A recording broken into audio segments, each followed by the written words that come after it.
Hello बच्चा party, तो हम आ गए हैं एक न्यू वीडियो के साथ जो कि है क्लास 10 हिस्ट्री का second chapter growth of nationalism. तो ये चैप्टर स्टार्ट करने से पहले आई होप आप सभी ने रिवोल्ट ऑफ 1857 पढ़ा हो, क्योंकि अगर वो आपने नहीं पढ़ा हो तो आपको स्टोरी समझ आएगा नहीं।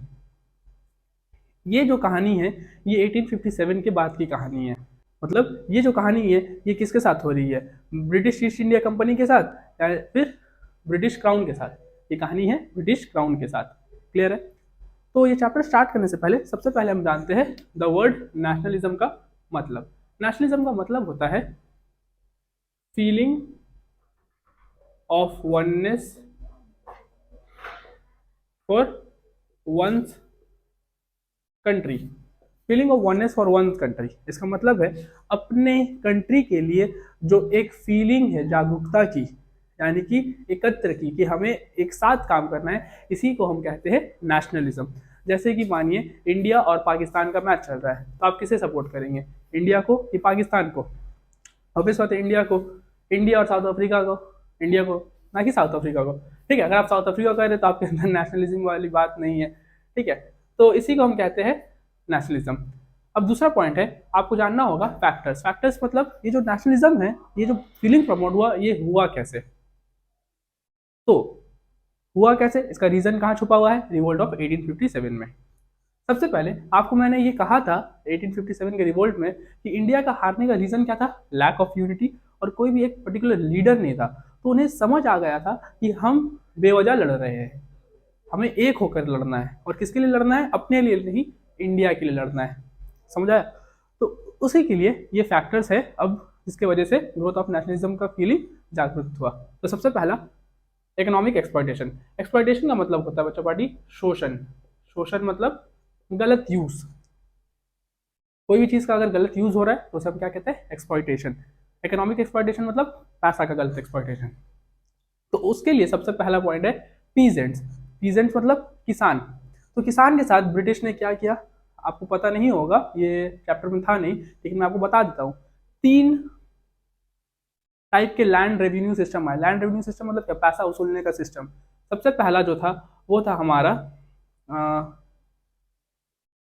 Permanent settlement. ये आपको जानना नहीं है, ये पहले का था, बस समझ लीजिए। दूसरा आया जोतवारी सिस्टम, और लास्ट आया महालवारी सिस्टम। तो इन 3 लैंड रिव्यू सिस्टम के वजह से पीजेंट्स के ऊपर बहुत हेवी टैक्सेस आ गए, उनका लैंड जब्त कर लिया गया, जिसके वजह से क्या हुआ? पीजेंट्स खत्म हो गए। खत्म मतलब क्या? उनका हालत बहुत बेकार हो गया। दूसरा रीजन है artisans and craftsman. Artisan and craftsman हमने इकोनॉमिक एक्सप्लॉयटेशन में पढ़ा है। अनएम्प्लॉयमेंट आ गया था, हैंडीक्राफ्ट इंडस्ट्री को बंद कर दिया गया था। तो ऑब्वियस बात है बहुत सारे हैंडीक्राफ्ट इंडस्ट्री को बंद कर दिया गया था, जिसकी वजह से अनएम्प्लॉयमेंट आए। तो उन्होंने भी ये समझ लिया कि ब्रिटिश का साथ हमें नहीं देना है, अब हमें एक होकर लड़ना है। तीसरा द एडुकेटेड इंडियंस, जिन्हें भी काम मिलता था वो एडुकेटेड इंडियंस से। और एडुकेटेड इंडियंस कहाँ जाएंगे? ऑब्वियस बात है सर्विस में। सर्विस मतलब क्या? उस टाइम का जो यूपीएससी था, समझ आएगा? तो उसमें भी ब्रिटिश ने बहुत खेल किया। याद है क्वीन विक्टोरियस प्रोक्लेमेशन में क्या क्या कहा गया था कि इंडियंस और यूरोपियंस को सेम तख्त पर रखा जाएगा, मेजर किया जाएगा, लेकिन ऐसा नहीं होता था। इनका जो प्रमोशन का चांसेस था ये बहुत ब्लीक कर दिया गया था। ब्लीक मतलब ना के बराबर कर दिया गया था, मतलब बहुत डिफिकल्ट था इनका प्रमोशन होना। आई होप क्लियर है इकोनॉमिक एक्सप्लॉयटेशन क्या क्या है।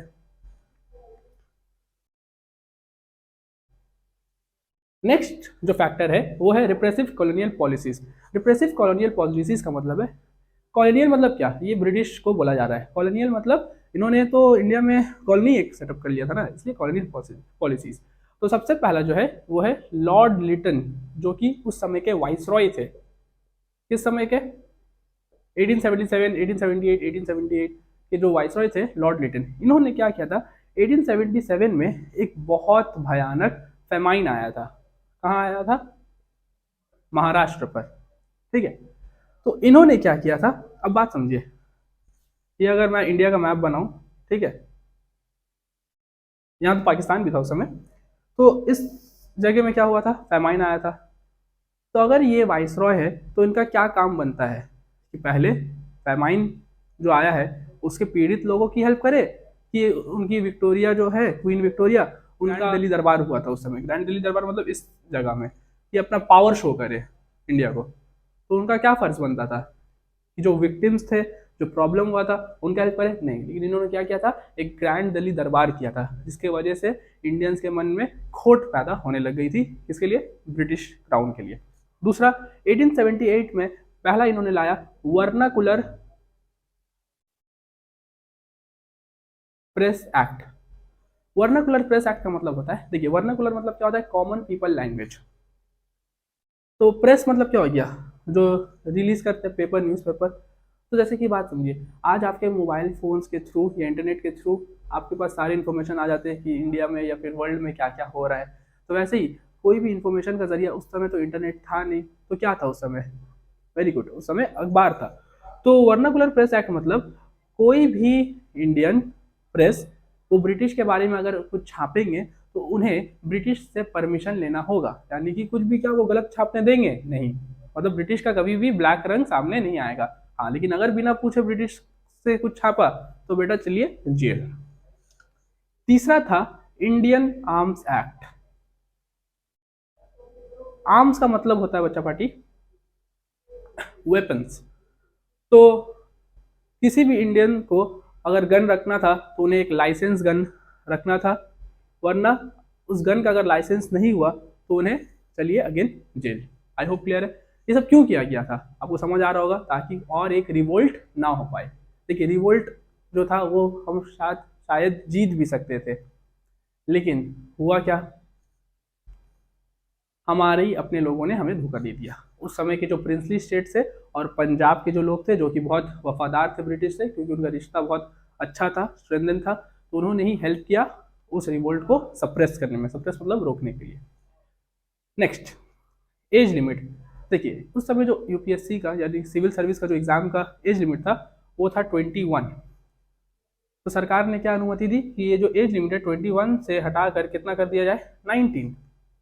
तो ये अच्छा हुआ कि बुरा हुआ? पहले बताइए। ये बुरा हुआ क्योंकि देखिए उस समय इंसान को क्या था कि जो बालक 18 साल की उम्र में समझिए 12 पास हो रहा है, उसे फिर वो क्या अगले साल चला जाएगा। और ये एग्ज़ाम यहाँ नहीं होता था इंडिया में, ये लंदन में एग्ज़ाम होता था, तो उसे अकेला ट्रैवल करना पड़ेगा लंदन एग्ज़ाम देने के लिए। चलिए ये तो फिर भी ठीक है, लेकिन उसे वो एग्ज़ाम इंग्लिश में देना पड़ेगा, जो कि एक कठिन बात था उस समय के भारतीयों के लिए। तो ये भी एक टाइप का खराब चीज़ हुआ। लेकिन उसके बाद एक आया इल्बर्ट बिल, ये एक अच्छा चीज़ हुआ। तो अगेन जो नेक्स्ट वाइस रॉय आए, इनका नाम था सीबी इल्बर्ट। सीबी इल्बर्ट ये अच्छे इसलिए थे क्योंकि ये लेबर पार्टी के थे। लेबर पार्टी मतलब आपके ब्रिटेन में दो पार्टी है, ठीक है। तो एक है लेबर पार्टी जो कि अच्छाई के लिए या गरीबों के लिए हेल्प करते। तो उस समय लेबर पार्टी पावर में आए थे और उन्होंने वाइसरॉय किसे बना के भेजा था, इल्बर्ट को। तो इल्बर्ट ने, इन्होंने क्या किया, देखिए इल्बर्ट बिल क्या था, समझिए दो जज है,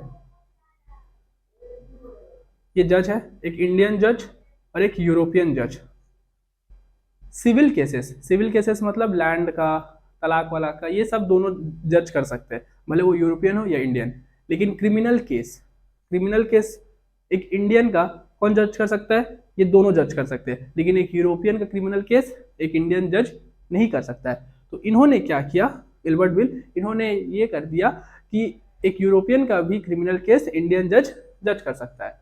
तो उस समय के जितने भी लीडर्स थे उन्हें बहुत अच्छा लगा और ये अखबार में भी छप चुका था, तो सब उन्हें बहुत बधाई देते हैं। लेकिन ये खबर फटी कहाँ, इंग्लैंड में। जैसे ही ये खबर इंग्लैंड में फटी तो ऑब्वियस सा बात है वहाँ से क्या आया, देखिए लेबर पार्टी भले अच्छी है लेकिन वहाँ तो और एक पार्टी फॉर्म है ना। तो उन्होंने जल्दी से मैसेज किया सीबी इल्बर्ट को, उनके ऊपर प्रेशर आया कि ये जो बिल तुमने पास किया है इसका कोई तोड़ निकालो, ऐसा मत करो। तो इन्होंने क्या किया, उस समय क्या होता था, अगर आपने रुस्तम मूवी देखी है तो उस समय क्या होता था कि जज अगर एक जुडिफिकेशन कर भी देते थे, यानी कि कुछ फैसला कर भी देते थे, तो उन्हें वो फैसला ज्यूरी को सुनाना पड़ता था। अब ज्यूरी मतलब क्या हो गया, अब मेंबर का सेट, अब ये 15 मेंबर है, अब 15 मेंबर में से 10 आपके यूरोपियन है और 5 इंडियन। तो जज अगर फैसला करेगा यूरोपियन के हक में तो ऑब्वियस बात है इंडियन जितना भी हाँ बोल ले तो उसके लिए कुछ नहीं होगा। समझा? तो मतलब ये तोड़ इनका मन नहीं था निकालने का, लेकिन निकालना पड़ा। रीजन क्यों? ब्रिटिश से इनके ऊपर क्या आया था, ब्रिटेन से इनके ऊपर प्रेशर आया था। आई होप क्लियर है। तो ये सारे रीजन से, एक इकोनॉमिक एक्सप्लॉयटेशन और ये है रिप्रेसिव कॉलोनियल पॉलिसीज। चलिए अब हम देखते हैं सोशल रीजंस। हाँ, तो जो तीसरा फैक्टर था वो था socio religious reform movement. Socio religious, again मैं आपको बता देता हूँ, सोशियो रिलीजियस का मतलब क्या है। सोशियो मतलब क्या? सोसाइटी, रिलीजियस मतलब जो रिलीजन से जुड़ा है। तो जब वेस्टर्न एजुकेशन इंडिया पे आया, ठीक है, वेस्टर्न एजुकेशन क्यों लाया गया था, मैंने आपको ये बताया था, ताकि मास कन्वर्जन ऑफ क्रिश्चियनिटी हो सके। ऐसा नहीं था कि इंडियंस को इन्हें एडुकेट करना था। देखिए, किसे मूर्ख बनाना आसान है, एक एडुकेटेड को कि एक अनएडुकेटेड को। तो ये चाहते थे कि इंडियंस जो है गंवार रहे, लेकिन इन्हें क्या करना था, मास कन्वर्जन भी करना था, किसमें? क्रिश्चियनिटी में। लेकिन ऐसा नहीं हो सका। लेकिन इसी रीजन से इन्होंने क्या लाया, अपने विदेश से हमारे इंडिया में मॉडर्न एजुकेशन लाया। तो जब कुछ इंसान पढ़ लिख लिए तो इन्हें समझ आया कि इनका जो रिलीजन है या इनका जो सिस्टम है, इंडियन सिस्टम, ये कितना बैकवर्ड है। तो इन्होंने भी अपने सिस्टम में, अपने धर्म में चेंज लाया। आई होप ये पॉइंट आपका क्लियर है। इसके दो महान जो लीडर थे वो थे, सबसे पहले राजा राम मोहन रॉय और दूसरे ज्योतिबा फुले। है तो बहुत, लेकिन इन दोनों के बारे में हम स्पेशली पढ़ेंगे। तो एग्जाम में क्या आएगा, राजा राम मोहन रॉय जी का फोटो दे दिया जाएगा आपको, उनके ऊपर क्वेश्चन दिया जाएगा, ये कौन है, पहचानो, इनका वर्क्स बताओ। सिमिलरली ज्योतिबा फुले के ऊपर भी आएगा। तो सबसे पहले आप राजा राम मोहन जी को देख लीजिए, आंख में बसा लीजिए इन्हें। चलिए, तो राजा राम मोहन रॉय जो थे, इन्हें फादर ऑफ इंडियन रेनिसॉ, रेनिसॉ मतलब आई होप आपको पता है, रीबर्थ, मतलब इंडियंस का rebirth, and profit of nationalism कहा जाता है। प्रॉफिट ऑफ नेशनलिज्म मतलब नेशनलिज्म का जो जागरूकता का कमी था इंडियंस के अंदर, इन्होंने ही निखार कर निकाला। तो सबसे पहला approach of religion. Approach of religion का मतलब हो क्या, ये बहुत ही एडुकेटेड थे। इन्होंने कुरान भी पढ़ रखा था और इन्होंने गीता भी पढ़ रखा था, इन्होंने वेद भी पढ़ रखा था। और वेद में भी क्या लिखा हुआ है, मोनोथीइज्म, यानी कि एक भगवान को पूजना चाहिए। तो ये जो थे आइडल वर्शिपिंग के खिलाफ थे और ये पॉलीथीइज्म के भी खिलाफ थे। मतलब इनका मानना था कि हमें एक भगवान को पूजना चाहिए। आई होप क्लियर है। दूसरा, इन्होंने ब्रह्मा समाज, जो कि लेटर ब्रह्मो समाज हो गया, पहले ब्रह्मा समाज था, फिर लेटर क्या हो गया, ब्रह्मो सभा, सॉरी नॉट सभा, समाज, सभा। तो ये 1828 में इन्होंने निकाला। नेक्स्ट सोच, हाँ, ब्रह्मो समाज भी क्या करता था, ब्रह्मो सभा भी क्या करता था, ये मोनोथीइज्म वर्शिपिंग को प्रमोट करता था। मोनोथीइज्म समझ रहे ना, जो एक भगवान को मानता हो, जैसे कि इस्लाम। अच्छा, social reform against bad tradition. Social reform यानी कि इन्होंने सती को बैन करने के लिए बहुत लड़ा, और window remarriage legal. I hope ये रिवोल्ट ऑफ 1857 में आपने पढ़ा हो, सती को बैन किया और विडो रीमैरिज को क्या किया, लीगल किया। किसके साथ मिलकर किया, नाम याद रखिएगा, विलियम बेंटिक, उस समय के जो गवर्नर जनरल रहते हैं। क्लियर है? तो इनका सोशल रिफॉर्म समझ आया। अच्छा, दूसरा है, इन्हें पायनियर ऑफ इंडियन जर्नलिज्म कहा जाता है। पायनियर ऑफ इंडियन जर्नलिज्म इसलिए क्योंकि ये बहुत सारे लैंग्वेजेस में इंडियंस को समझाना चाहते थे कि ब्रिटिश जो उनके साथ कर रहे हैं वो सही नहीं हो रहा है। क्लियर है? नेक्स्ट, मतलब जर्नलिज्म मतलब क्या, प्रेस को भी बहुत प्रमोट किया इन्होंने। Last, Jyotiba Phule, not last, मतलब इस चीज़ का, ज्योतिबा फुले का भी आप फोटो देख लीजिए, इनके ऊपर भी आ सकता है फोटो देके क्वेश्चन। हाँ, तो ज्योतिबा फुले ने क्या किया, upliftment of women. Upliftment of women मतलब इनका मानना था कि वुमेन और मेन जो है ये दोनों इक्वल है, और वुमेन जो है ये थोड़ा सुपीरियर है। ठीक है, तो इन्होंने क्या किया था, वुमेन के लिए स्कूल्स खोले, ऑर्फन्स के लिए स्कूल खोले। कब? 1854 में। दूसरा, सोशल जस्टिस। सोशल जस्टिस इनका क्या था कि इन्होंने भी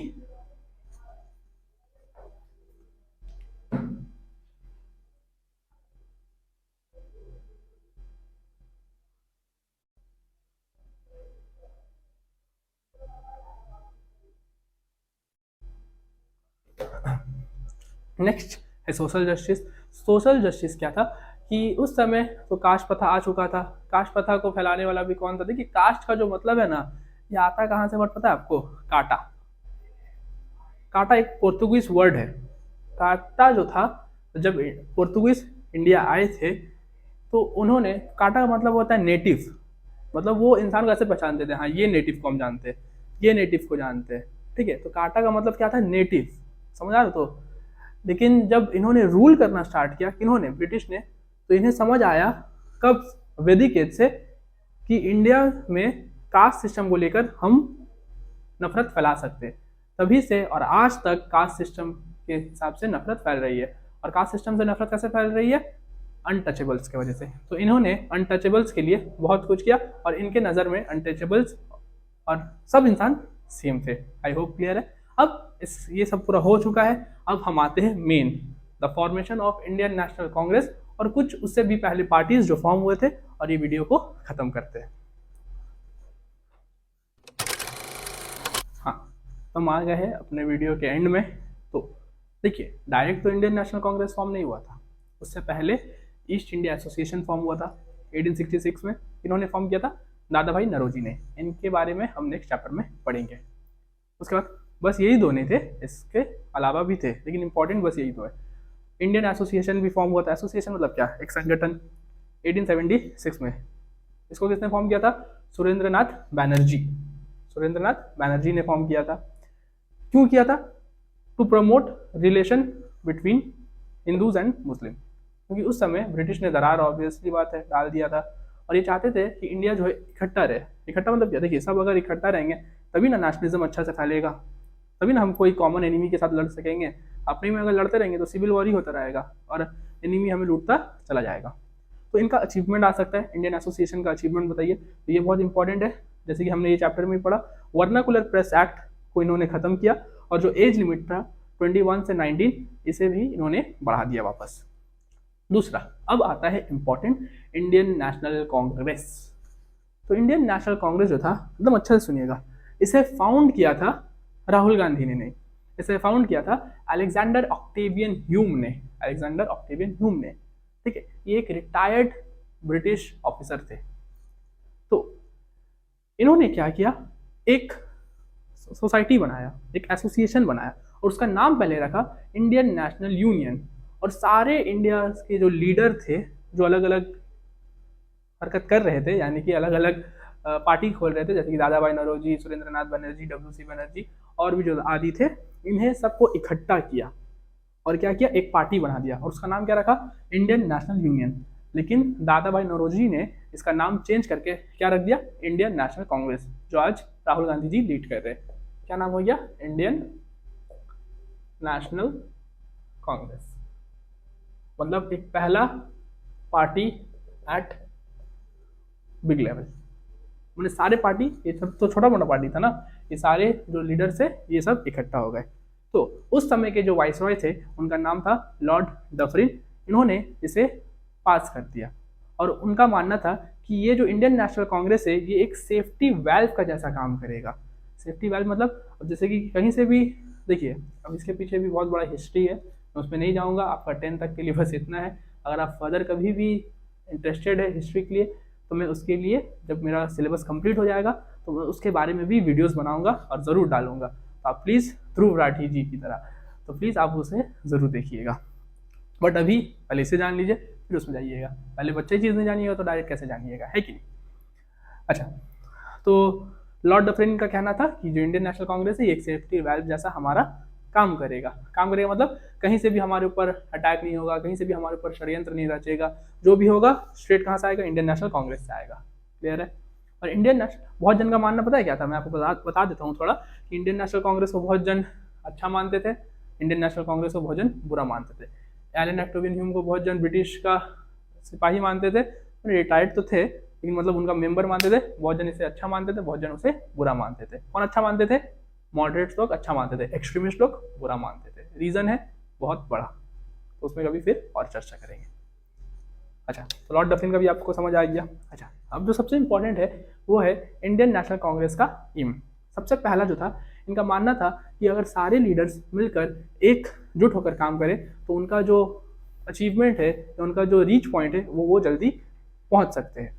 दूसरा जो था, इनका मानना था कि हम सब नेशनलिज्म प्रमोट कर सकते हैं। नेशनलिज्म मतलब उन्हें अब समझ आ गया था कि नेशनलिज्म वर्ड का मतलब क्या है। उन्हें अब खुद के लिए नहीं लड़ना है, उन्हें अब इंडिया के लिए लड़ना है। और तीसरा ये था ताकि वो सब जो है इंडिया का जो सोच है, इंडिया का जो बात है, वो ब्रिटिश के सामने एक अच्छे से रख सके। क्लियर है? ये इनका एम था। देखिए इनका एम ये नहीं था कि इन्हें फ्रीडम चाहिए, एक चीज़ याद रखिएगा, इंडियन नेशनल कांग्रेस कभी इसलिए बनाया नहीं गया था कि वो फ्रीडम पाए। आगे क्या हुआ ये जब पूरा स्टोरी आप जान जाइएगा 9 चैप्टर का, तब आपको पता होगा, तो मैं अभी डिस्क्लोज नहीं करूँगा। अच्छा, तो इसका जो फर्स्ट सेशन था, अच्छा हाँ, इंडियन नेशनल कांग्रेस कब बना? ये बना 25 दिसंबर 1885 में। कहाँ पर? पुणे। तो फर्स्ट सेशन के जो प्रेसिडेंट थे उनका नाम था WC बैनर्जी, बोनर्जी लिखा जाता है जो भी है। और दूसरा सेशन के जो प्रेसिडेंट थे वो थे दादा भाई नौरोजी। कहाँ गए? क्लियर है? तो उसके बाद भी बहुत सारे सेशन हुए, हर साल ही सेशन हुए, हमेशा लीडर बदलते गए, अलग अलग जगह में हुए। तो वो आपको जानना नहीं है, जो आपको जानना है मैंने आपको पढ़ा दिया। प्लीज़ पढ़ते रहिए। अगर आपको नोट्स का दरकार है तो प्लीज़ मुझे कमेंट में बताइए, तो मैं उसे डाल दूंगा डिस्क्रिप्शन बॉक्स में। तो प्लीज़ पढ़ते रहिए और आगे के वीडियो का वेट करते रहिए। आई होप मैं आपको सिलेबस मई तक कंप्लीट कर दूंगा। Thank you.